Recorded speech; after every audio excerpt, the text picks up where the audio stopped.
지금 이 순간에도 여러분의 신장은 조용히 공격받고 있습니다. 아프지도 않고 신호도 없어요. 그냥 묵묵히 일을 하면서 서서히 망가지고 있는 거죠. 신장이라는 기관은요, 절반이 손상될 때까지 아무런 증상도 나타나지 않아요.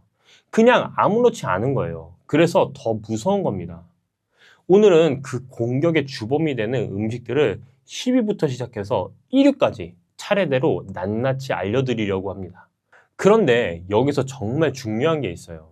지금 제가 말씀드린 음식들 중에서 어르신들이 매일 드시는 것들이 분명히 포함되어 있거든요. 설마 이게? 라고 생각하실 수도 있어요. 하지만 끝까지 보시고 나면 오늘 저녁 밥상이 다르게 보이실 겁니다. 그럼 10위부터 시작해 보겠습니다. 10위는 튀김류, 패스트푸드, 마가린 이런 고지방 식품들입니다. 이건 뭐 당연한 거 아닌가요? 하실 수도 있어요. 그런데 이게 신장을 망치는 방식이 생각하시는 것과 좀 달라요. 고지방 식품이 신장을 직접 공격하는 건 아닙니다. 대신 아주 교활한 방식으로 신장을 망가뜨려요. 경로를 보시면 이렇습니다. 튀김이나 패스트푸드를 자주 드시면 살이 찌죠. 살이 찌면 혈압이 올라갑니다. 혈압이 올라가면 신장 안에 미세혈관이 손상되기 시작해요. 이게 반복되면 결국 신장이 망가지는 거예요. 직접 공격은 아니지만 결과는 똑같습니다. 여기서 한 가지 더 알아두셔야 할 게 있어요. 신장암의 20% 정도가 비만과 직접적인 관련이 있다는 연구 결과가 있거든요. 비만이 단순히 혈압만 올리는 게 아니라 암까지 연결된다는 겁니다. 그리고 패스트푸드는 지방만 문제가 아니에요. 치킨 한 마리, 햄버거 세트 한 끼를 보시면 고지방에 고나트륨, 거기다 인산 첨가물까지 동시에 들어있어요. 신장 입장에서는 세 방향에서 동시에 공격을 받는 셈이죠. 이게 10위지만 결코 가볍게 보시면 안 되는 이유가 바로 여기에 있습니다. 자, 9위는 멸치, 마른 오징어, 황태, 자반고등어 같은 염장, 건조 해산물입니다. 어르신들 냉장고에 꼭 하나씩은 있는 것들이죠. 이게 왜요? 황태 해장국은 오히려 몸에 좋다고 했잖아요. 맞아요. 황태 자체의 단백질 성분은 분명히 좋은 부분이 있어요. 그런데 문제는 건조 과정에서 일어나는 일입니다. 생오징어를 생각해 보세요. 그걸 말려서 마른 오징어가 되면 수분이 전부 빠져나가면서 안에 있던 성분들이 그대로 농축이 됩니다. 나트륨이 농축되고 인이 농축되고 칼륨이 농축돼요. 쉽게 말씀드리면 신장을 공격하는 세 가지 성분이 한꺼번에 두세 배로 전해지는 거예요. 오징어 한 봉지 안에 신장의 적 세 가지가 동시에 고농도로 들어있는 겁니다. 자, 멸치도 마찬가지인데요. 어르신들이 뼈 건강을 위해 칼슘을 보충하시려고 멸치 자주 드시잖아요. 칼슘은 맞아요. 멸치에 칼슘이 많습니다. 그와 동시에 인과 나트륨도 같이 고농도로 따라 들어오거든요. 신장 기능이 조금이라도 떨어진 분들은 이게 생각보다 큰 부담이 될 수 있습니다. 간식으로 드시는 마른 오징어 한 봉지, 국물 내려고 넣는 멸치 한 줌, 아침에 드시는 자반 고등어 한 토막, 하나하나는 별거 아닌 것 같아도 신장 입장에서는 매일 같은 자리를 3번씩 얻어맞는 거나 다름이 없습니다. 그렇다고 해서 완전히 끊으실 필요는 없어요. 다만 멸치는 물에 한번 헹궈서 국물을 내시고 마른 오징어는 자주 드시는 습관만 줄여도 충분히 달라질 수 있습니다. 8위입니다. 이번 건 아마 진짜 깜짝 놀라셨을 거예요. 바나나, 아보카도, 오렌지, 토마토 등의 과일입니다. 잠깐만요. 이게 왜 나와요? 의사 선생님이 과일 챙겨 드시라고 했는데요? 맞아요. 건강한 분들한테는 이 과일들이 정말 좋은 음식이에요. 문제는 신장 기능이 떨어지기 시작한 분들한테는 이야기가 완전히 달라진다는 겁니다. 이 과일들의 공통점이 뭔지 아세요? 칼륨이 아주 풍부하다는 거예요. 칼륨은 원래 우리 몸에 꼭 필요한 성분이에요. 심장 박동을 조절하고 근육이 제대로 움직이게 해주는 중요한 미네랄이죠. 건강한 신장은 혈액 속에 칼륨이 너무 많아지면 알아서 걸러내서 소변으로 내보내거든요. 근데 신장 기능이 떨어지면 칼륨을 제대로 걸러내지 못합니다. 혈액 속에 칼륨이 계속 쌓이기 시작하는 거죠. 그러면 어떻게 되냐면요. 처음에는 피로감이 오고 근육에 힘이 빠지는 느낌이 들어요. 그러다 심해지면 부정맥이 옵니다. 심장 박동이 불규칙해지는 거예요. 더 심각해지면 심장 마비까지 이어질 수 있어요. 건강을 위해 매일 챙겨 드시면 과일이 신장 상태에 따라서는 독이 될 수 있다는 거 꼭 기억해 주세요. 그렇다면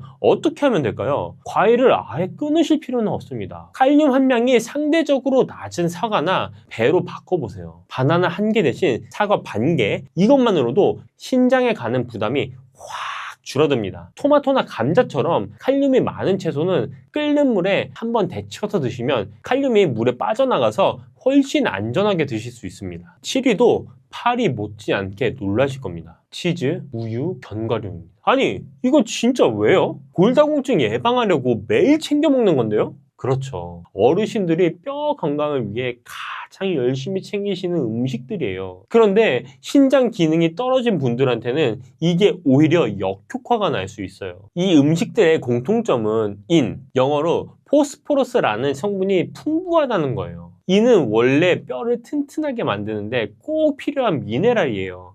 건강한 신장은 혈액 속 인이 너무 많아지면 걸러서 내보내는데 신장 기능이 떨어지면 이걸 제대로 못해요. 인이 혈액 속에 쌓이기 시작하는 거죠. 그러면 어떻게 되냐면요. 피부가 심하게 가렵기 시작해요. 뼈가 약해지고 심혈관 질환 위험도 올라갑니다. 뼈를 지키려고 먹는 음식이 오히려 뼈를 망가뜨리는 아이러니한 상황이 생기는 거예요. 그렇다면 어떻게 하면 될까요? 치즈나 우유를 완전히 끊으실 필요는 없습니다. 대신 절반은 두부로 바꿔보세요. 두부는 동양의 치즈라고 불릴 만큼 칼슘은 유제품 못지않게 풍부하면서 신장에 부담을 주는 인 함량은 훨씬 낮거든요. 우유 한 잔을 두부 한 모로 바꾸는 것, 그것만으로도 신장이 한결 편해집니다. 견과류도 마찬가지예요. 인 함량이 낮은 마카다미아나 잣으로 바꿔보시면 영양은 챙기면서 신장 부담은 줄이실 수 있어요. 자, 유기는 요즘 어르신들 사이에서 정말 많이 찾으시는 것 중에 하나예요. 바로 단백질 보충제 프로틴 쉐이크입니다. 근감소증 예방하려면 단백질 챙겨야 한다고 해서 열심히 먹고 있는데요. 긴감소증 예방에 단백질이 중요한 건 사실이에요. 그런데 여기에 함정이 있습니다. 단백질은 지방이나 탄수화물이랑 달리 분해될 때 질소화합물이라는 노폐물이 생겨요. 이 노폐물을 걸러서 소변으로 내보내는 게 바로 신장이 하는 일이거든요. 이 신장이 건강할 때는 문제없이 처리를 합니다. 근데 신장 기능이 조금이라도 떨어져 있는 분들한테는 이 노폐물이 제때 걸러지지 않고 몸 안에 쌓이기 시작합니다. 이걸 요산이라고 해요. 요산은 날카로운 결정체 형태로 신장 안을 긁고 다니면서 조직을 손상시키는 거예요. 국제신장학회에서는 신장 기능이 떨어진 분들의 하루 단백질 권고량을 체중 1kg당 0.8g으로 정해놓고 있습니다. 몸무게가 60kg이신 분이라면 하루 48g이 기준인 거죠. 프로틴 쉐이크 한 잔에 단백질이 20에서 30g이 들어있거든요. 여기다 고기까지 드시면 하루 기준을 훌쩍 넘어버리는 거예요. 그렇다면 어떻게 하면 될까요? 단백질을 아예 끊을 필요는 없어요. 대신 프로틴 쉐이크보다는 달걀이나 두부, 생선 같은 자연식품으로 단백질을 채워보세요. 자연식품은 보충제보다 신장에 가는 부담이 훨씬 적거든요. 단백질을 한 번에 몰아서 드시는 것보다 세끼에 골고루 나눠서 드시는 게 신장 입장에서는 훨씬 편합니다. 그래도 단백질 음식을 꼭 많이 챙겨 드셔야 하겠다, 고기를 빠뜨릴 수 없다 하시는 분들은 식후에 20분 이상 걷기나 계단 오르기를 꼭 해주세요. 몸을 움직이면 단백질 대사가 훨씬 원활해지고 신장에 가는 부담도 그만큼 줄어들거든요. 자, 5위는 콜라, 사이다, 에너지 드링크, 그리고 다이어트 소다입니다. 콜라가 몸에 안 좋다는 건 알죠. 근데 다이어트 콜라도요? 네. 오히려 다이어트 콜라가 더 무서울 수 있어요. 이게 오늘 5위에서 가장 중요한 포인트입니다. 일반 콜라 얘기부터 잠깐 해보자면 짙은 색 탄산음료에는 색이 변하지 않게 하고 유통기한을 늘리기 위해 인산염을 첨가해요. 자연식품에 들어있는 이는 우리 몸에 30에서 40%만 흡수하도록 조절이 돼요. 그런데 탄산음료에 들어있는 인산염은 무려 90%가 흡수합니다. 같은 인이라도 가공식품에 들어있는 건 신장에 훨씬 부담을 주는 거예요. 설탕 없는 다이어트 콜라는 괜찮지 않냐고요? 연구 결과를 보시면 하루 2잔 이상 다이어트 소다를 마신 분들은 그렇지 않은 분들보다 신장 기능이 30% 이상 떨어졌다고 나와 있습니다. 설탕 대신 들어간 인공 감미료가 인슐린 반응을 건드리고 결국 당뇨로 이어지는 경로를 만들거든요. 건강을 위해 마시는 제로 음료가 신장을 망치는 아이러니한 상황인 거죠. 그렇다면 어떻게 하면 될까요? 이 탄산음료가 당기실 때는 탄산수에 레몬 한 조각을 넣어 드셔보세요. 레몬에 들어있는 구연산이 신장 결석을 예방하는 데도 도움이 되거든요. 시원한 음료가 생각나실 때 보리차나 옥수수 수염차로 바꿔보시는 것도 좋습니다. 신장에 부담은 없으면서 갈증은 충분히 해소가 됩니다. 4위입니다. 설탕이에요. 설탕이 몸에 안 좋다는 건 다 알잖아요. 맞아요. 다들 아세요. 근데 설탕이 신장을 망치는 방식은 대부분 모르세요. 그리고 이게 알고 나면 정말 무서워요. 설탕이 들어오면 간이 이걸 처리해야 되거든요. 특히 과당, 그러니까 설탕 안에 들어있는 단맛 성분이 문제예요. 간이 과당을 처리하는 과정에서 우리 몸의 에너지 화폐라고 불리는 ATP를 엄청나게 소모해요. 그런데 ATP가 분해되면서 요산이 만들어집니다. 날카로운 결정체가 신장 안을 긁고 다니면서 조직을 손상시키는 거죠. 단백질을 먹지 않아도, 고기를 먹지 않아도 설탕만으로도 요산이 만들어지는 게 핵심입니다. 그리고 설탕이 신장을 망치는 또 다른 경로가 있어요. 바로 당뇨입니다. 성인 만성 신부전의 가장 흔한 원인이 당뇨병인데 최근에는 그 비중이 전체의 50%까지 올라왔어요. 투석 환자 2명 중 1명이 당뇨 때문이라는 얘기거든요. 혈액 속에 당이 높은 상태가 계속되면 신장의 미세혈관이 서서히 손상되고 결국 신장이 제 기능을 못하게 되거든요. 달콤하게 당기시는 건 자연스러운 현상입니다. 그렇다면 어떻게 하면 좋을까요? 사실 한국 음식에서 설탕을 완전히 빼기란 쉽지 않습니다. 안 들어간 음식을 찾기가 더 어려울 정도니까요. 그래서 완전히 끊으려 하시기보다는 대체하는 방법을 찾으시는 게 훨씬 현실적이에요. 요리하실 때 설탕 대신 사과즙 내서 넣어보시는 것. 단맛은 충분히 살아있으면서 신장에 가는 부담은 훨씬 줄어들거든요. 또 설탕으로 맛을 내던 자리에서 소금을 살짝 써보시는 것도 방법이에요. 소금이 재료 본연의 맛을 더 풍부하게 끌어올려줘서 설탕 없어도 음식에 훨씬 깊은 맛이 납니다. 자, 3위입니다. 어떻게 보면 당연한 걸 수도 있는데요. 알코올이에요. 술은 당연히 몸에 안 좋은 거 아닌가요? 맞아요. 다들 아세요. 그런데 술이 신장을 망치는 방식이 생각하시는 것보다 훨씬 더 직접적이고 무서워요. 알코올이 들어오면 제일 먼저 탈수가 시작됩니다. 술을 마시면 소변이 자꾸 마려워지잖아요. 몸 안에 수분이 빠져나가는 거예요. 신장은 혈액을 걸러내는 기관인데 걸러낼 수분이 부족해지면 그만큼 더 무리해서 일을 해야 합니다. 거기다 알코올이 분해될 때 젖산이라는 물질이 만들어지는데 이 젖산이 신장에서 요산이 빠져나가는 길을 막아버려요. 요산이 소변으로 배출되지 못하고 몸 안에 쌓이기 시작하는 거예요. 탈수까지 겹치면 혈액이 더 진해지면서 요산 농도가 더 높아지고요. 특히 맥주는 효모에서 나오는 퓨린이라는 성분이 직접 요산으로 바뀌기 때문에 더 위험합니다. 맥주 드시는 분들 중에 통풍으로 고생하시는 분들이 많은 이유가 바로 여기에 있습니다. 자, 그런데 여기서 정말 충격적인 이야기를 하나 드려야 할 것 같아요. 술을 마시고 한쪽으로 뻗어서 주무신 적 있으신가요? 피곤해서 이렇게 잠든 것 같지만 그 순간 신장이 위험에 처할 수 있습니다. 한쪽으로 오래 누워있으면 눌린 쪽 근육에 피가 통하지 않습니다. 그러면 근육이 파괴되면서 독소가 한꺼번에 혈액으로 쏟아져 나오는데 이걸 황문근 융해증이라고 해요. 이 독소를 신장이 한꺼번에 다 걸러내야 하는 거예요. 이게 급성 신부전으로 이어질 수도 있고 급성 신부전은 사망률이 20%에 달합니다. 술 한 잔이 이런 결과로 이어질 수 있다는 겁니다. 자, 그렇다면 어떻게 하면 좋을까요? 술자리를 완전히 피하기 어려우신 분들은 술을 마시는 동안 물을 한 잔씩 번갈아 드셔보세요. 탈수를 막는 것만으로도 신장 부담이 크게 줄어들거든요. 그리고 술을 드셨을 때는 절대 한쪽으로 뻗어서 주무시면 안 됩니다. 이것만 기억하셔도 신장을 지키시는데 큰 도움이 됩니다. 자, 2위입니다. 햄, 베이컨, 소세지, 어묵, 육포. 우리 밥상에 정말 자주 보이는 것들이죠. 이게 2위나 돼요? 네, 2위입니다.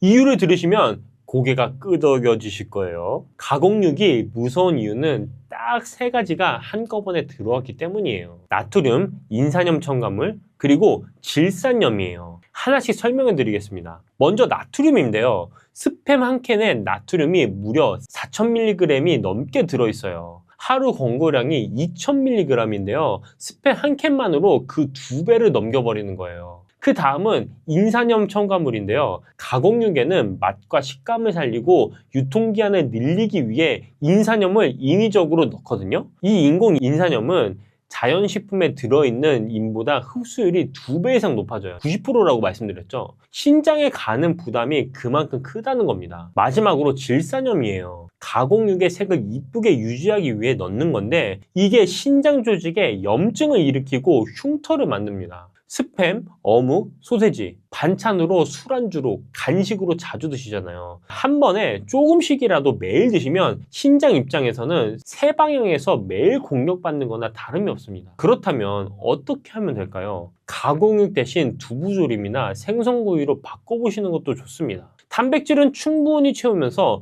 신장에 가는 부담은 훨씬 줄어들어요. 어묵 대신 직접 만든 생선전도 좋은 대안입니다. 완전히 끊기 어려우신 분들은 드시기 전에 끓는 물에 1~2번 데쳐서 드셔도 좋습니다. 나트륨과 첨가물이 상당 부분 빠져나와서 신장 부담을 확실히 줄이실 수 있습니다. 자, 대망의 1위인데요. 1위가 뭘까요? 한번 맞춰보시겠어요? 바로 발효 영양식품들이에요. 된장, 간장, 고추장, 젓갈, 장아찌, 자반생선, 우리 밥상에서 절대 빠질 수 없는 것들이죠. 아니, 된장이 왜요? 된장은 몸에 좋다고 했잖아요. 맞는 말씀이에요. 된장 자체의 발효 성분은 분명히 이로운 부분이 있어요. 근데 문제는 그 안에 들어있는 나트륨이에요. 2023년 기준으로 우리나라 사람들이 하루에 섭취하는 나트륨 평균량이 얼마인지 아시나요?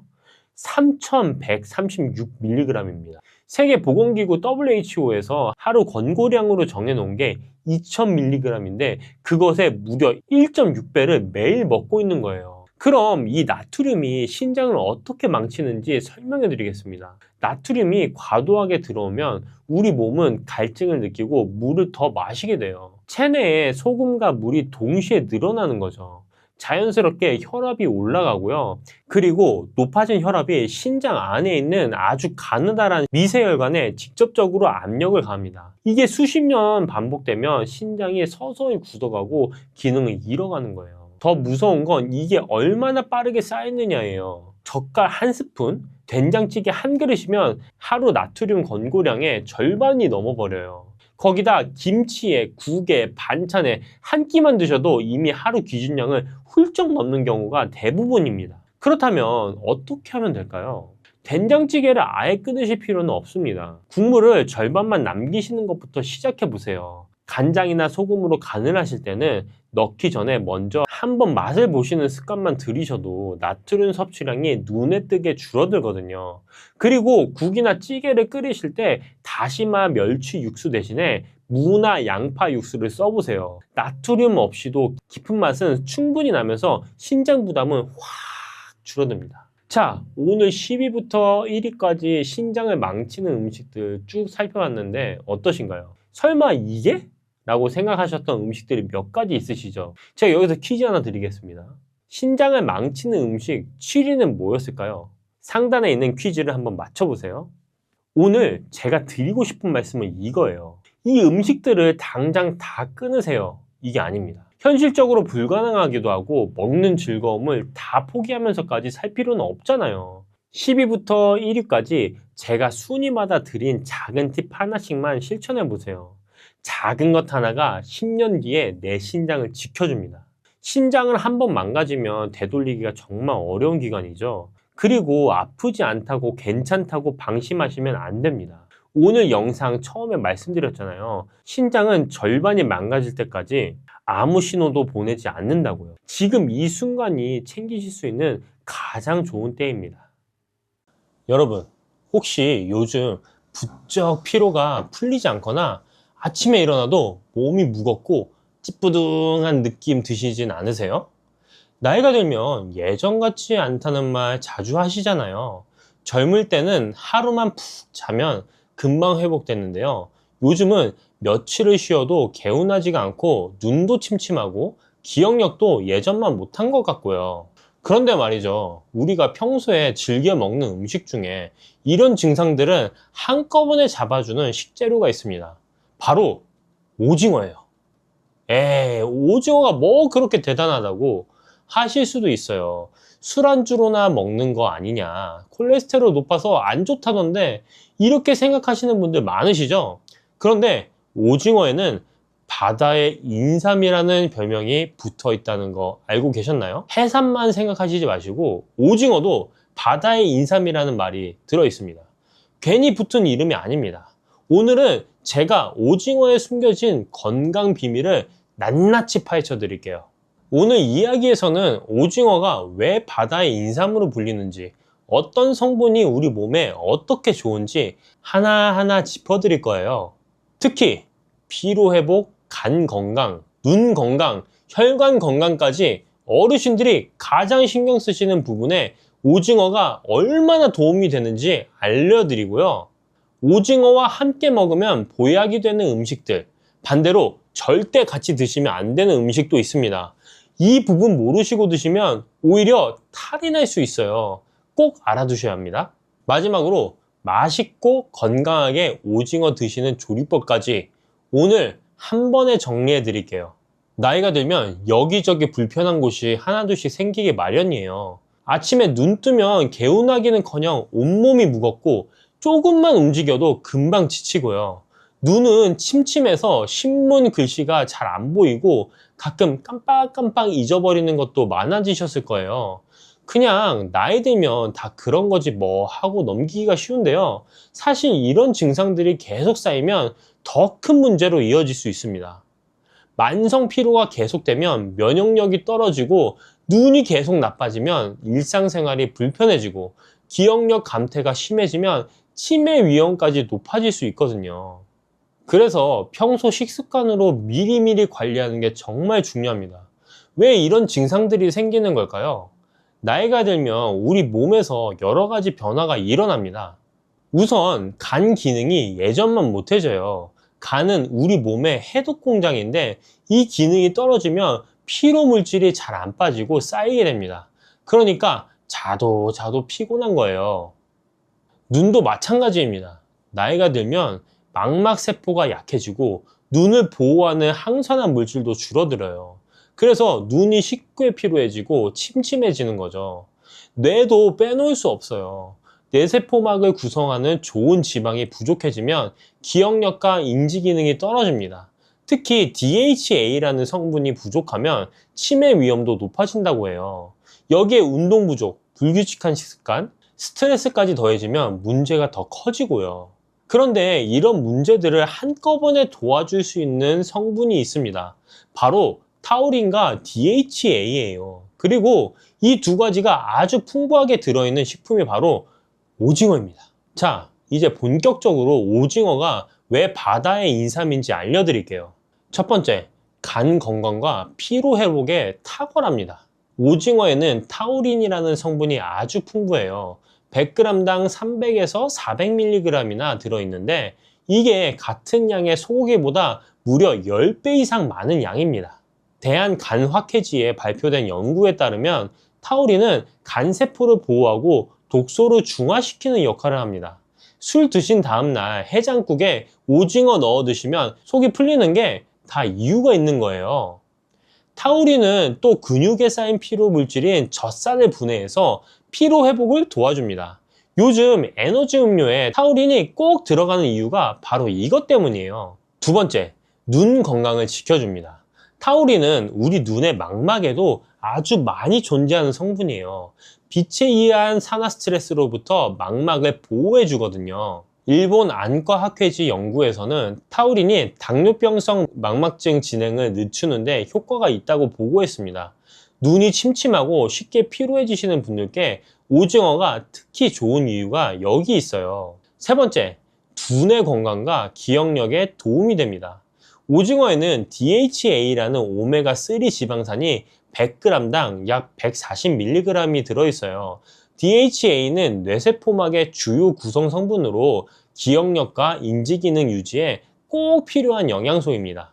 한국영양학회지 연구에서는 DHA를 꾸준히 섭취하면 노년기 인지기능 저하를 늦출 수 있다고 밝혔어요. 치매 예방에도 연관이 있다고 하니 일주일에 두세 번 오징어 드시면 뇌 건강 유지에 충분한 양을 섭취하실 수 있습니다. 네 번째, 혈관 건강에도 좋습니다. 오징어에 들어있는 EPA와 DHA 같은 오메가3 지방산은 혈중 중성지방 수치를 낮추고 혈액순환을 개선해요. 미국 심장학회 자료에 따르면 오메가3 지방산은 동맥경화 진행을 억제하고 혈압을 낮추는 효과가 있습니다. 타우린 역시 혈관을 이완시켜 고혈압 예방에 도움이 되고요. 다섯 번째, 빈혈 예방에 효과적입니다. 오징어에는 비타민 B12가 풍부해요. 100g만 드셔도 하루 권장량을 거의 채울 수 있을 정도입니다. 비타민 B12는 적혈구 생성에 꼭 필요한 영양소인데 특히 위장 흡수 기능이 떨어진 어르신들께서 부족해지기 쉬운 영양소예요. 오징어를 꾸준히 드시면 빈혈 예방에 큰 도움이 됩니다. 여섯 번째, 다이어트와 근육 유지에 좋습니다. 오징어는 고단백 저칼로리 식품의 대표 주자예요. 100g당 약 85kcal 밖에 안 되는데 단백질은 18g이나 들어있거든요. 닭가슴살이랑 비슷한 수준이에요. 특히 나이가 들면 근육이 자연스럽게 줄어드는데 이걸 근감소증이라고 해요. 충분한 단백질 섭취가 이 근감소증을 예방하는데 아주 중요합니다. 이렇게 좋은 오징어 어떻게 드셔야 더 효과적일까요? 제가 맛있고 건강하게 드시는 방법을 알려드릴게요. 함께 먹으면 좋은 음식부터 말씀드릴게요. 첫 번째, 무입니다. 무에 들어있는 디아스타제라는 소화효소가 오징어의 단백질 소화를 도와줘요. 또 무의 식이섬유가 콜레스테롤 흡수를 억제해주기도 하고요. 오징어 뭇국, 오징어 무침은 영양학적으로 아주 좋은 궁합이에요. 둘째, 미나리예요. 미나리는 해독작용이 뛰어나서 오징어와 함께 먹으면 간 건강에 시너지 효과가 납니다. 오징어 미나리 초무침, 전통적으로 사랑받아온 조합인데 다 이유가 있는 거예요. 셋째, 양배추입니다. 양배추에 들어있는 비타민 U가 위 점막을 보호해줘요. 오징어가 소화가 좀 어려운 편인데 양배추와 함께 드시면 위장 부담을 줄일 수 있습니다. 네 번째는 부추예요. 부추는 몸을 따뜻하게 해주는 성질이 있어서 차가운 성질의 오징어와 균형을 맞춰줍니다. 오징어 부추볶음은 스테미나 음식으로도 유명하죠. 자, 다섯 번째, 레몬이나 식초입니다. 산 성분이 오징어의 단백질을 부드럽게 해서 소화를 돕고 비타민C가 철분 흡수율을 2배에서 3배 정도 높여줘요. 오징어 회 드실 때 레몬즙 뿌려 드시면 맛도 좋고 영양 흡수도 좋아집니다. 적정 섭취량도 알려드릴게요. 일반적으로 일주일에 2에서 3회, 한 번에 100에서 150g 정도가 적당합니다. 대략 오징어 한 마리가 200에서 300g 정도 되니까 반마리에서 한 마리 정도 드시면 돼요. 건강한 조리법 4가지를 소개해 드리겠습니다. 첫 번째, 오징어 뭇국입니다. 무를 나박썰기에서 먼저 끓이다가 무가 반쯤 익으면 손질한 오징어를 넣어주세요. 국간장으로 간하고 대파 마늘을 넣으면 완성이에요. 무의 소화효소가 오징어 소화를 돕고 국물이라 소화 부담도 적어서 어르신들께 특히 좋습니다. 자, 두 번째는 오징어 미나리 초무침이에요. 오징어를 끓는 물에 살짝 데쳐서 먹기 좋게 썰고 미나리는 5cm 길이로 잘라주세요. 초고추장에 버무리면 새콤달콤하니까 입맛도 돋우고 간 건강에도 좋은 반찬이 됩니다. 자, 세 번째, 오징어 양배추 볶음입니다. 오징어에 칼집 넣어서 먹기 좋게 썰고 양배추, 양파, 당근을 채 썰어서 함께 볶아주세요. 간장과 굴소스로 간하면 밥 반찬으로 그만이에요. 양배추의 비타민 U가 위 건강을 지켜줍니다. 자, 네 번째, 오징어 콩나물밥이에요. 쌀 위에 콩나물을 올리고 그 위에 손질한 오징어를 올려서 밥을 지으세요. 양념장 만들어서 비벼서 드시면 한 그릇으로 단백질, 탄수화물, 식이섬유를 균형 있게 드실 수 있어요. 콩나물에 아스파라긴산이 피로회복까지 도와줍니다. 이렇게 좋은 오징어지만 몇 가지 조심해야 할 부분도 있습니다. 이 부분을 꼭 알아두세요. 자, 첫 번째, 감과 함께 드시면 안 됩니다. 이거 정말 중요해요. 감에 들어있는 탄닌이라는 성분이 오징어의 단백질과 결합하면 위장에서 돌처럼 굳어지는 위석이 생길 수 있습니다. 실제로 60대 여성분이 오징어회 드시고 후식으로 곶감을 여러 개 드셨다가 심한 복통으로 병원에 가셨는데 위에 돌이 생겨서 내시경으로 제거한 사례가 있어요. 오징어 드시고 최소 2시간에서 3시간은 감 드시지 마세요. 특히 곶감이나 떫은 감에 탄닌이 더 많이 있습니다. 자, 둘째는 녹차나 홍차도 같은 이유로 주의가 필요합니다. 녹차와 홍차에도 탄닌이 들어있거든요. 오징어 드시면서 진한 차를 함께 마시면 소화가 잘 안 되고 단백질 흡수율도 떨어집니다. 차는 식후 30분에서 1시간 지나서 드시는 게 좋아요. 자, 셋째, 콜레스테롤 걱정하시는 분들께 말씀드릴게요. 오징어에 콜레스테롤이 좀 있는 건 사실이에요. 100g에서 250mg 정도 들어있거든요. 그런데 최근 연구에서는 음식으로 먹는 콜레스테롤이 혈중 콜레스테롤에 미치는 영향이 생각보다 적다는 결과가 나오고 있어요. 미국 식이지침에서도 2015년부터 콜레스테롤 섭취 제한 권고를 삭제했습니다. 다만 고지혈증이 있으신 분들은 일주일에 한 번에서 2번, 한 번에 100g 정도 적당히 드시고 내장 부분은 피해서 드시는 게 좋겠습니다. 자, 넷째, 소화 기능이 약하신 분들은 조리법에 신경 쓰세요. 오징어가 좀 질긴 편이라서 소화에 부담이 될 수 있어요. 잘게 썰어서 충분히 씹어 드시거나 국이나 찌개처럼 부드럽게 조리해서 드시는 게 좋습니다. 무나 양배추처럼 소화를 돕는 채소와 함께 드시면 더 좋고요. 오징어는 괜히 바다의 인삼이라고 불리는 게 아닙니다. 타우린이 소고기의 10배 이상 들어있어서 간 건강과 피로 회복에 탁월하고 DHA가 풍부해서 뇌 건강과 기억력 유지에 도움이 되고 눈 건강, 혈관 건강, 빈혈 예방까지 정말 다재다능한 식품이에요. 고단백 저칼로리라서 근육 유지와 체중 관리에도 좋고요. 다만 감, 녹차, 도토리묵과는 함께 드시지 마시고 소화가 부담되시면 무나 양배추와 함께 부드럽게 조리해서 드세요. 한국은 세계 1위의 오징어 소비 국가입니다. 우리 밥상에서 그만큼 친숙한 식재료인데 오늘 알려드린 내용 잘 기억하시고 제대로 챙겨 드시면 건강에 큰 도움이 되실 거예요. 일주일에 2번에서 3번 무나 미나리, 양배추와 함께 오징어 드셔보세요. 피로도 풀리고 눈도 맑아지고 머리도 한결 가벼워지실 겁니다. 요즘 장이 좀 불편하진 않으세요? 아침마다 화장실에서 시간 보내는 분들 많으시죠? 나이가 들면 소화도 예전 같지 않고 뭘 먹어도 속이 더부룩하고 개운하지가 않습니다. 그런데요, 우리 어머니들이 옛날부터 입버릇처럼 하시던 말씀이 있잖아요. 아침에 사과 하나만 먹어라.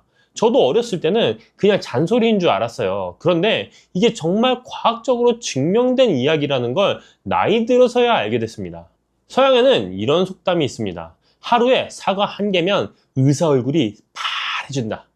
영어로는 An apple a day keep the doctor away 라고 하죠. 그냥 옛날 사람들이 지어낸 말일까요? 아닙니다.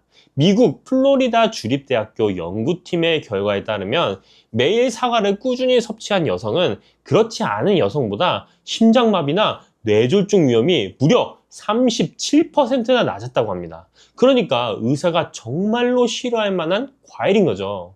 오늘은 이 평범해 보이는 사과가 어떻게 우리 몸을 지켜주는지 그 비밀을 하나하나 풀어드리려고 합니다. 사과 좋다는 건 다들 아시잖아요. 그런데 어떻게 먹어야 제대로 효과를 보는지, 또 어떤 음식이랑 같이 먹으면 보약이 되고 어떤 음식이랑 먹으면 오히려 탈이 나는지 이건 잘 모르시는 분들이 많습니다.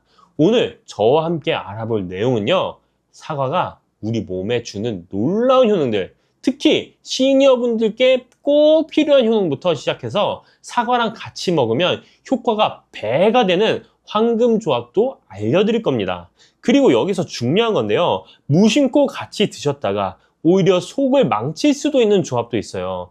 이 부분 꼭 알고 계셔야 합니다. 위장이 약하신 분들, 또 당뇨가 있으신 분들은 사과를 어떻게 드셔야 하는지 안전하고 맛있게 즐기는 방법까지 순서대로 짚어드릴게요. 나이가 들면 참 여러 가지가 불편해집니다. 예전엔 뭘 먹어도 거뜬했는데 요즘은 조금만 과식해도 속이 더부룩하고 변비도 잦아지고요. 아침마다 화장실에서 한참을 앉아있다 나오시는 분들도 계시죠. 장이 불편하면 하루 종일 개운하진 않습니다. 배에 가스가 차고 뭔가 막힌 것 같은 느낌, 외출하기도 꺼려지고 괜히 움직이기도 싫어지죠. 그냥 나이 탓이겠거니 하고 넘기기 쉬운데요. 이게 계속되면 문제가 커집니다.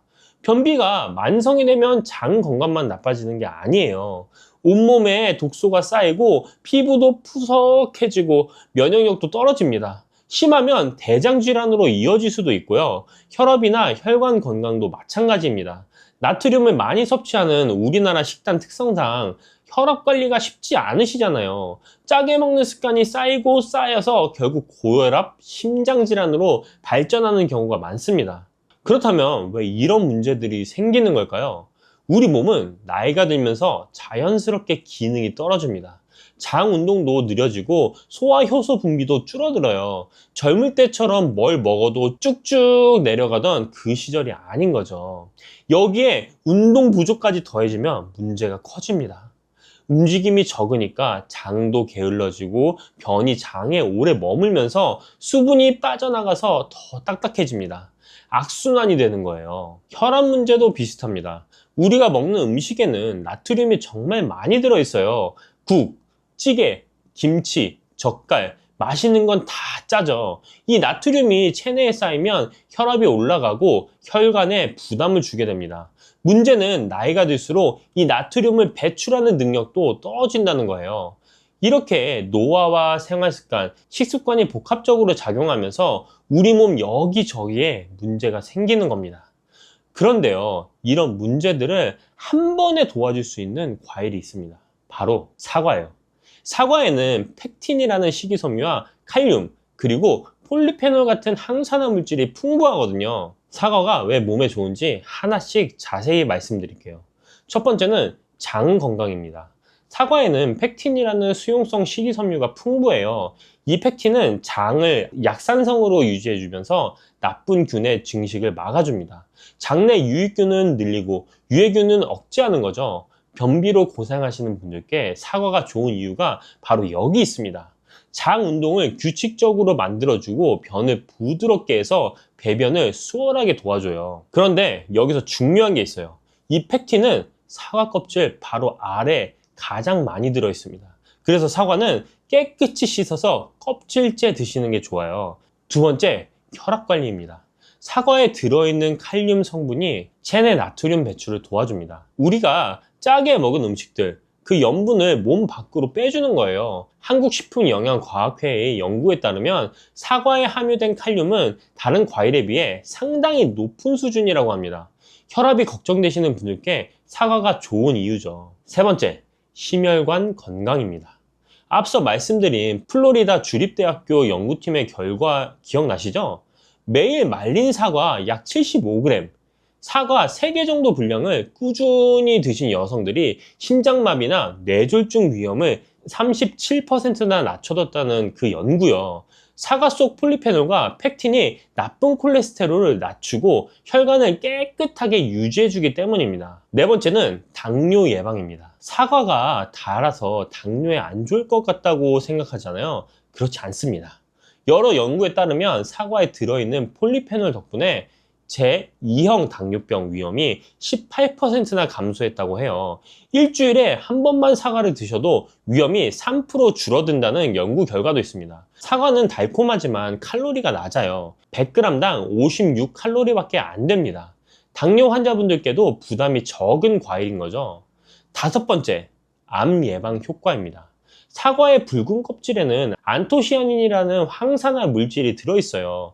이 성분이 활성산소로부터 세포를 보호하고 종양의 확산을 억제하는 효과가 있습니다.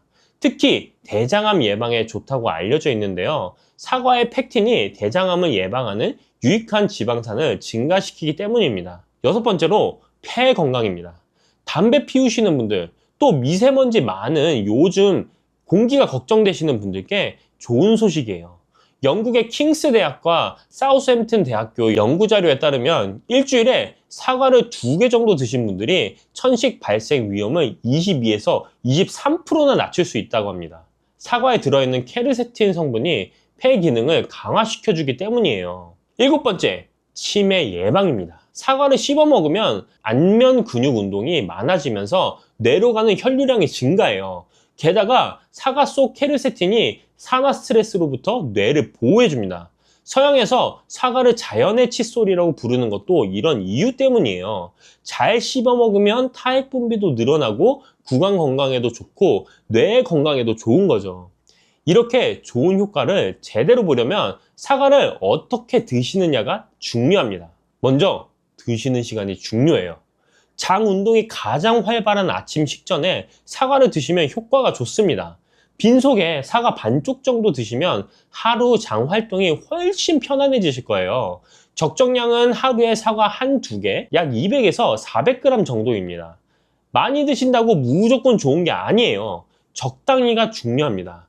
그리고 껍질째 드시는 게 좋다고 말씀드렸죠? 농약이 걱정되시면 흐르는 물에 깨끗이 씻어주시고요. 베이킹소다를 푼 물에 담갔다가 헹궈주시면 더 안심이 됩니다. 자, 이제 사과랑 같이 먹으면 효과가 배가 되는 황금 조합을 알려드릴게요. 첫 번째는 사과와 견과류입니다. 사과의 부족한 단백질과 건강한 지방을 견과류가 채워줘요. 사과의 비타민 C와 견과류의 비타민 E가 함께 작용해서 항산화 효과도 더 강해집니다.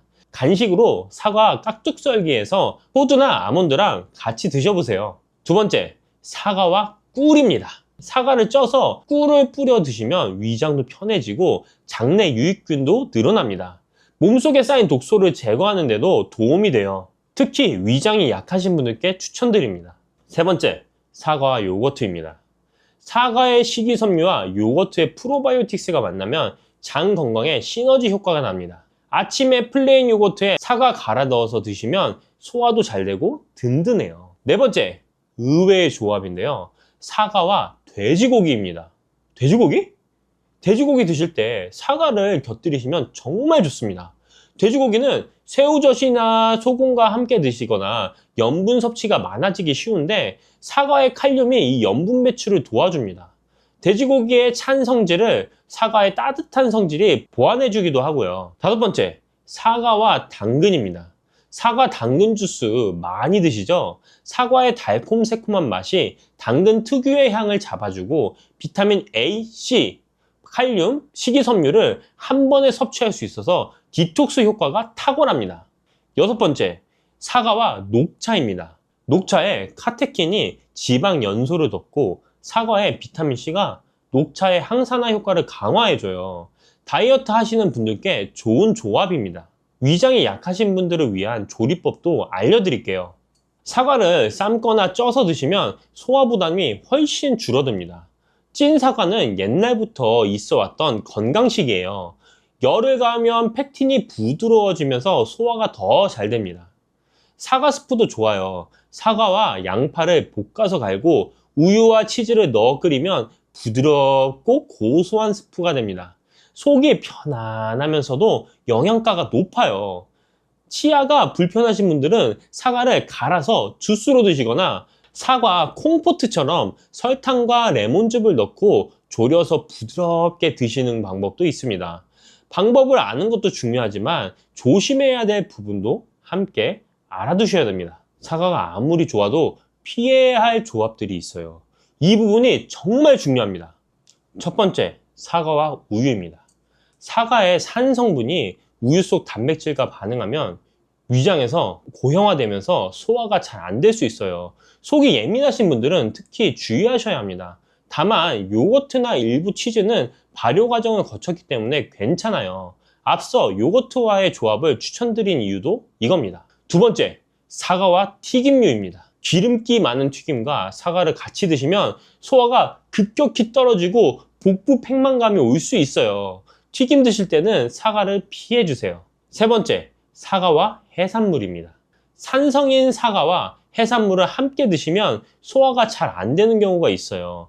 해산물 드신 직후에는 사과를 피하시는 게 좋습니다. 네 번째, 사과와 카페인입니다. 커피나 카페인 음료와 함께 사과를 드시면 위산 역류가 심해질 수 있어요. 속쓰림이 있으신 분들은 특히 조심하셔야 합니다. 다섯 번째, 밤에 먹는 사과입니다. 아침에 먹는 사과는 금, 밤에 먹는 사과는 독이라는 말 들어보셨죠? 저녁에 사과를 드시면 식이섬유가 장을 자극해서 유액 분비를 촉진하고 속쓰림이나 복통을 유발할 수 있어요. 사과는 되도록 아침이나 낮에 드시는 게 좋습니다. 그리고 약 드시는 분들 주목해 주세요. 캐나다 온타리오 대학교 연구팀에 따르면 사과 주스와 일부 알레르기 약, 항생제, 혈압약을 함께 먹으면 약효가 떨어질 수 있다고 합니다. 약 드실 때는 사과 주스 대신 물로 드시고요. 약 복용 전후 한두 시간은 사과 섭취를 피해 주세요. 당뇨가 있으신 분들은 혈당 수치를 확인하시면서 적정량만 드시고요.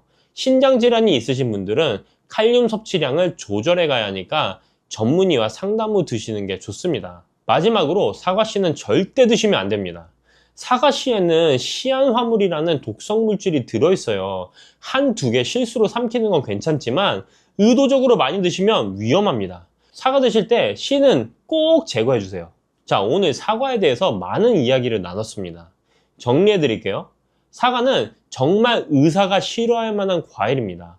펙틴으로 장 건강을 챙기고 칼륨으로 혈압을 관리하고 폴리페놀로 심혈관 암까지 예방해 주니까요. 특히 우리 어르신분들께 필요한 효능이 가득 들어있어요.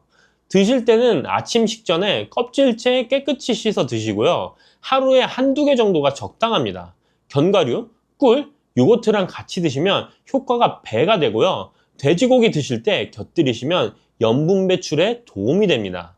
다만 우유, 튀김, 해산물, 카페인과는 같이 드시지 마시고요. 밤에는 피해 주세요. 약 드실 때도 주의하시고요. 위장이 약하신 분들은 찐 사과나 사과 스프로 드시면 소화 부담 없이 영양을 챙기실 수 있습니다. 과유불급이라고 했습니다. 아무리 좋은 것도 지나치면 해가 돼요. 적정량을 지키면서 꾸준히 드시는 게 가장 좋은 방법입니다. 우리 어머니들이 괜히 사과 먹어라 하신 게 아니었어요. 지혜가 과학으로 증명된 거죠. 오늘부터 아침에 사과 하나 습관으로 만들어 보시는 건 어떨까요? 봄동 배추보다 6배, 양배추보다 70배. 이 숫자가 뭔지 아시나요? 지금부터 말씀드리는 이 채소, 제철을 놓치시면 1년을 통째로 기다리셔야 합니다. 혈관 청소부터 암 예방, 노화 방지까지 어르신들이 꼭 아셔야 할 비밀이 이 안에 있습니다. 그 주인공은 바로 봄동입니다. 봄동이라고 하면 그냥 작은 배추 아닌가 생각하시는 분들이 많으실 텐데요. 일반 배추와는 전혀 다릅니다. 겨울 추위를 온몸으로 버티면서 잎이 안으로 말리지 못하고 땅바닥에 납작 엎드려 자라는데 이 과정에서 영양소가 잎 속에 꽉꽉 눌러 담기게 돼요. 봄동 100g에 들어있는 베타카로틴이 926 마이크로그램입니다. 배추가 145 마이크로그램이니까 6배가 넘어가고 양배추 13 마이크로그램과 비교하면 70배가 넘죠. 비타민C도 23mg 이상이라 일반 배추보다 훨씬 풍부합니다. 건강 챙긴다고 영양제 드시는 분들 많으시죠? 물론 도움이 되지만 한 가지 간과하시는 게 있어요. 우리 몸은 합성 영양소보다 음식에서 나오는 자연 영양소를 훨씬 잘 흡수합니다. 나이가 들수록 혈관 벽에 콜레스테롤이 쌓여서 좁아지고 딱딱해지는 동맥경화가 진행돼요. 심해지면 심근경색, 뇌졸중까지 이어질 수가 있죠. 혈압약 드시는 분들은 저염식하라는 말씀을 많이 들으셨을 텐데 나트륨을 적게 먹는 것만큼 몸 안에 쌓인 나트륨을 빨리 배출시키는 것도 중요하거든요. 그래서 이런 문제를 한꺼번에 챙길 수 있는 제철 식품이 필요하고 지금 이 시기에 딱 맞는 게 바로 봄동입니다. 봄동에 뭐가 들어있길래 이렇게 좋은지 하나씩 짚어드릴게요. 첫 번째는 베타카로틴입니다. 제가 앞서 말씀드렸죠. 우리 몸에 들어가면 비타민 A로 바뀌면서 피부 세포를 보호하고 눈 건강을 지켜줘요. 강력한 항산화 작용으로 활성산소를 잡아줍니다. 쉽게 말하면 우리 몸에 쌓인 녹을 닦아내는 역할이에요. 두 번째는 칼륨인데요. 짜게 드시는 분들한테 꼭 필요한 성분입니다. 몸 안에 쌓인 나트륨을 밖으로 내보내 혈압을 안정시키고 동맥경화를 예방해줘요. 몸이 잘 붓는 분들한테도 칼륨이 붓기를 빼주니까 일석이조입니다. 대신에 신장 환자분들은 조심하셔야겠죠. 자, 셋째, 글루코시놀레이트라는 성분이에요. 이게 몸에 들어가면 설포라판이라는 물질로 바뀌면서 암세포의 성장을 억제합니다. 위암, 대장암, 폐암 예방에 효과가 있다고 알려져 있죠. 자, 네 번째는 식이섬유입니다. 이 식이섬유는 장 연동 운동을 도와서 변비를 예방하고 나쁜 콜레스테롤 흡수를 막아 혈관 건강에도 도움이 돼요.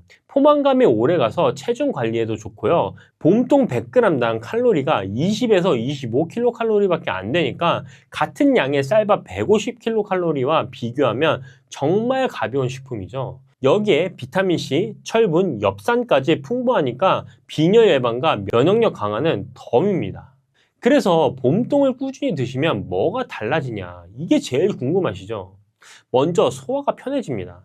식이섬유가 장을 깨끗하게 청소해 주니까 아침 화장실이 수월해지고 속이 편하면 하루 컨디션 자체가 달라져요. 그 다음은 피부인데요. 베타카로틴과 비타민C가 콜라겐 생성을 도와주니까 2주쯤 꾸준히 드시면 얼굴에 생기가 돌아가시는 분들이 많아져요. 철분과 엽산이 혈액을 깨끗하게 해주면서 안색 자체가 밝아지는 거죠. 찌개를 드시던 분들은 칼륨이 나트륨을 빼주면서 몸에 붓기가 빠지는 걸 느끼실 수가 있을 겁니다. 몸이 가벼워지면 외출도 즐거워지고 삶의 활력이 달라질 겁니다. 대한민국 정책 브리핑 공식 자료에 따르면 봄동에는 퀘르세틴, 캠페롤 같은 항암 성분이 풍부하다고 밝히고 있습니다. 하이닥에서도 봄동의 베타카로틴이 배추의 6배 이상이며 동맥경화, 암 예방에 효과적이라고 보도했습니다. 농촌진흥청은 봄동 두부 무침을 공식 추천했고 삼성 서울병원에서도 당뇨 환자 건강 개선을 위해 봄동 무침을 권장한 기록이 있어요. 병원에서 추천할 정도면 검증된 거 아니겠어요? 어떻게 먹는 게 맛도 있고 영양도 최고로 좋을지 말씀드리겠습니다. 제가 특급 레시피 하나 알려드릴게요. 봄동 비빔밥입니다. 요즘 엄청 인기가 많죠. 먼저 봄동 한 포기를 준비하세요. 이 봄동은 땅에 붙어 자라는 채소라서 잎 사이사이에 흙이 많이 들어 있습니다. 그래서 세척 과정이 무엇보다 중요한데요. 한 입씩 떼어난 뒤에 식초를 약간 탄 물에 5분 정도 담가주세요. 잔류 분수물을 제거하는데 도움이 됩니다. 그 다음 흐르는 물에 한 장씩 펼쳐가면서 꼼꼼하게 씻어주세요. 특히 줄기 안쪽 부분까지 잘 확인하셔야 됩니다. 씻은 뒤에는 물기를 충분히 털어주시는 게 좋습니다. 물기가 많으면 양념이 묽어지고 맛이 싱거워질 수 있잖아요. 자, 이제 양념장을 만들어 볼게요. 다진 마늘 1큰술, 간장 2큰술, 들기름 2큰술, 고춧가루 1큰술, 액젓 1작은술을 넣고 잘 섞어주세요. 마지막에 깨소금을 약간 넣어서 고소한 향을 더해주면 좋습니다. 들기름이 들어가면 봄동 특유의 풋내를 잡아주고 지용성 비타민 흡수에도 도움이 됩니다. 준비된 봄동에 양념장을 넣고 너무 세게 치대지 말고 살짝 버무려 주세요. 봄동은 잎이 연해서 힘을 많이 주면 숨이 금방 죽습니다. 양념이 고루 묻을 정도로만 가볍게 섞어주면 아삭한 식감이 살아있는 겉절이게 됩니다. 봄동을 깨끗이 씻어서 물기를 빼고 들기름 1큰술과 간장 약간, 깨를 넣어서 가볍게 무쳐보세요. 여기에다 밥 1공기만 넣으면 비빔밥까지 완성이 됩니다. 봄동에는 비타민 K 같은 지용성 비타민이 들어있는데 지방과 함께 먹을 때 흡수율이 올라갑니다. 들기름에 풍부한 오메가3 지방산은 염증 완화에 도움을 주고 봄동의 항산화 성분과 함께 혈관 건강에 긍정적인 작용을 할 수 있습니다. 생으로 먹는 방식이기 때문에 영양 손실도 적습니다. 자, 이제는 봄동과 함께 먹으면 몸에 보약이 되는 음식을 소개해 드릴게요. 자, 첫 번째, 고등어입니다. 기름기 있는 고등어 한 점을 봄동에 싸서 드셔보세요. 고등어의 오메가3 지방산은 혈관 건강에 도움을 주고 봄동의 항산화 성분은 산화 스트레스를 낮추는 데 도움을 줍니다. 지방이 있는 생선과 함께 먹으면 봄동의 지용성 비타민 흡수도 높아집니다. 기름진 생선의 느끼함을 봄동의 상큼한 맛이 잡아주니까 맛과 영양을 동시에 챙길 수 있는 거예요. 자, 두 번째는 봄동 굴 무침입니다. 봄동을 먹기 좋게 썰어 넣고 고춧가루와 다진 마늘, 식초를 약간 넣어서 가볍게 무쳐보세요. 굴에는 아연과 철분이 풍부한데 봄동에 들어있는 비타민 C가 철분 흡수를 도와줍니다. 특히 면역력이 떨어지기 쉬운 계절에는 아연이 중요한데 봄동의 항산화 성분과 굴의 미네랄이 만나서 면역 시너지를 만들어줍니다. 겨울철 제철 궁합으로는 손색이 없는 조합입니다. 자, 셋째, 봄동 두부 무침입니다. 부드러운 두부를 살짝 데쳐서 물기를 빼고 봄동을 잘게 썰어서 함께 무쳐보세요. 간장과 참기름으로 간을 맞추면 담백한 반찬이 됩니다. 두부는 양질의 식물성 단백질과 칼슘이 풍부하고 봄동 역시 칼슘이 들어있어서 뼈 건강에도 도움이 됩니다. 특히 단백질이 부족하기 쉬운 어르신들한테는 봄동의 비타민과 두부의 단백질이 서로를 보완해주는 좋은 조합입니다. 꼭 기억하실 점은 베타카로틴이 기름에 녹는 지용성이라 참기름이나 들기름과 함께 드셔야 흡수율이 확 올라가는 거예요. 이렇게 좋은 봄동도 잘못 먹으면 독이 됩니다. 딱 이것만 기억하세요.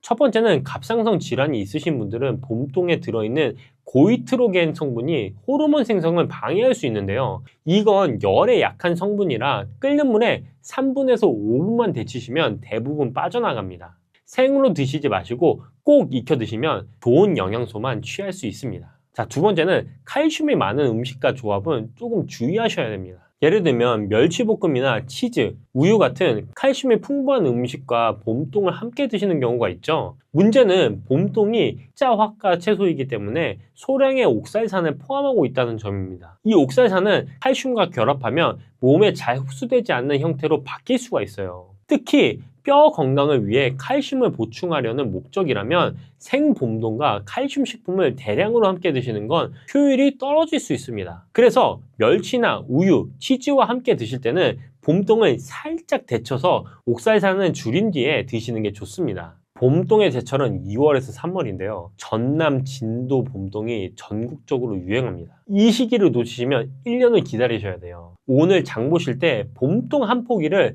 꼭 담아보세요. 그리고 진도 봄동은 이 밑에 링크로 저희가 달아놨습니다. 봄이 어르신들한테 보내는 첫 번째 선물 놓치면 정말 아깝습니다.